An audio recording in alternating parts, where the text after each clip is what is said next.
कक्षा हो 10वीं कक्षा हो, आप लोगों को व्याकरण के अंतर्गत एक प्रश्न रहता, वो ये होता कि छुट्टी पत्र लिखिए। पत्रों में दो प्रकार के पत्र होते हैं, एक व्यवहारिक पत्र होता, एक पारिवारिक पत्र होता। पारिवारिक पत्र यानी जो हम लोग अपने परिवार के सदस्यों को पत्र लिखते हैं, चाहे वो मित्र के नाम ही कोई पत्र, वो सारे जो है पारिवारिक पत्र के अंतर्गत आते हैं। व्यवहारिक पत्र यानी ऐसे पत्र जो किसी संस्थान को लिखे जाते हैं, जैसे विद्यालय क्या है, एक संस्थान है। फिर चाहे वो कोई कार्यालय क्यों ना हो, जैसे कि मान लो कोई नगर में कोई रोड वगैरह खराब हो गई, तो हम लोग क्या करते हैं, महानगर पालिका को पत्र लिखते हैं, तो वो क्या हो गया, व्यवहारिक पत्र हुआ। वैसे ही हम अगर कोई छात्र जीवन में जी रहे हैं तो हम लोगों को छुट्टी पत्र लिखना होता है।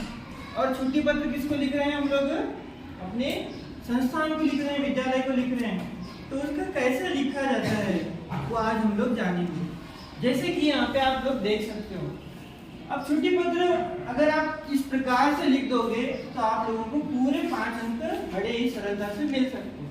आपको क्या करना है, पत्र के लेफ्ट साइड प्रेषक लिखना है। प्रेषक यानी पत्र लिखने वाला, जो भी पत्र लिख रहा है वो प्रेषक कहलाएगा। प्रेषक करके फिर अपना नाम लिखो, जैसे मैं पत्र लिख रहा हूँ तो मैं जुबैर करके लिखूंगा, मेरा नाम लिखूंगा। उसके बाद जो है आप जो भी कक्षा में पढ़ रहे हैं, जैसे कोई 10वीं कक्षा में पढ़ रहा है तो 10वीं कक्षा करके लिखेगा, 8वीं कक्षा में पढ़ रहा है तो 8वीं कक्षा करके लिखेगा। उसके बाद आपको क्या करना है, अपने स्कूल का नाम, शांति निकेतन विद्यालय यानी सरकारी विद्यालय, जो भी स्कूल में आप पढ़ रहे हैं वो उस स्कूल का नाम लिखना है। उसके बाद अपने शहर का नाम। यदि आपने इतना लिख दिया तो आप लोगों को हाफ अंक मिलेंगे, आधा अंक मिल सकता है आप लोगों को। उसके बाद यहाँ पे दिनांक लिखना है, पत्र के राइट साइड दिनांक लिखोगे तभी उसके भी मार्क्स होते हैं। उसके बाद आपको क्या करना है, सेवा में। सेवा में मतलब आप जिसको पत्र लिख रहे हो उसका नाम यहाँ पे आएगा। आप प्रधानाध्यापक को लिख रहे हो तो प्रधानाध्यापक, कक्षा अध्यापक को लिख रहे हो तो कक्षा अध्यापक, जिसको भी आप लिख रहे हो उसका नाम यहाँ पे आएगा। उसके बाद वही शांति निकेतन विद्यालय, उसके बाद विजयपुर। उसके बाद आपको लिखना है महोदय। महोदय ये क्या है, संबोधन है। हम लोग जैसे अंग्रेजी में लिखते हैं ना रिस्पेक्टेड सर, उसी तरह से यहाँ पे आपको महोदय लिखना है। फिर उसके बाद विषय। विषय क्या है, छुट्टी के लिए विनती, इतना ही लिखो काफी है। और ये सेवा में लिखोगे तो आपको यहाँ पर भी हाफ अंक मिलता है, और ये महोदय और विषय को भी हाफ अंक मिलेगा आपको। तो कितने हुए, 1.5 अंक हुए यहीं पे, है ना। फिर उसके बाद आपको क्या करना है, विषय का विस्तार करना है। विषय के विस्तार में आप क्यों छुट्टी कर रहे हो उसके बारे में आपको वहाँ पे बोलना होगा। जैसे उपयुक्त विषय अनुसार मैं आपसे विनती करता हूँ कि मुझे अपने भाई की शादी में शामिल होने के लिए, या फिर अगर तबीयत खराब होने का कारण बताते हुए रहा तो मुझे मेरी तबीयत ठीक न होने के कारण मैं आपसे दिनांक 3 दिन के लिए आप बोल रहे हो, तो दिनांक कितनी है, 30/1/2024 से दिनांक 1/2/2024 तक 3 दिन हो गए, 30, 31, उसके बाद 3 दिन हो गए। तब तक मैं 3 दिन की छुट्टी के लिए या फिर 3 दिन की छुट्टी देने की कृपा करें। किसको मांग रहे हो आप पर छुट्टी, प्रधानाध्यापक। समझ में आ रहा है ना। तो वैसे ही जो है इतना होने के बाद अपना विषय खत्म होगा। उसके बाद आपको क्या करना है, धन्यवाद लिखना है।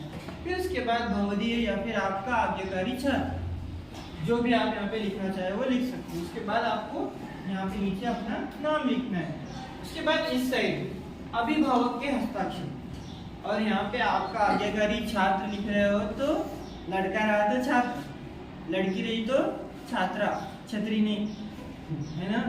फिर आप लोग कहीं छतरी लिख दोगे, फिर अगर वो लड़की छतरी हुई तो लड़का छतरा हो जाएगा, ऐसे मत करो। तो यहाँ पे आप लोगों को क्या लिखना होगा, आपका आज्ञाकारी छात्र। फिर उसके बाद यहाँ पे अभिभावक के हस्ताक्षर। अब अभिभावक के हस्ताक्षर यानी क्या, अभिभावक यानी जिसके अधीन आप रहते हो, यानी आपके माता। अब आप पत्र लिखना छोड़ के, एग्जाम छोड़ के जाके उनकी साइन लाने नहीं जा सकते, है ना। इसीलिए आपको क्या करना है, यहाँ पे करके लिखो, या फिर अपने पिता का नाम भी आप लिख सकते हो, अपनी माता का नाम भी आप लिख सकते हो, चाहे जो भी हो आप लिख सकते हो।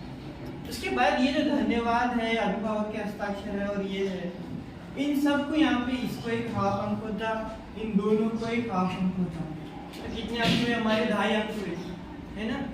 इस पूरे पत्र की बॉडी को, इसे कलेवर कहते हैं हिंदी में, इस पूरी बॉडी को हम लोगों को क्या करते हैं? वो 5 अंक देते हैं। इसमें बिल्कुल भी मार्क्स कट नहीं होते, इसलिए कभी भी चाहे वो जो भी एग्जाम हो, या फिर 4 हो या फिर कुछ भी हो, या फिर SA1 की हो या फिर बोर्ड की हो, आप लोगों को पत्र का जो क्वेश्चन होता है वो छोड़ना ही नहीं।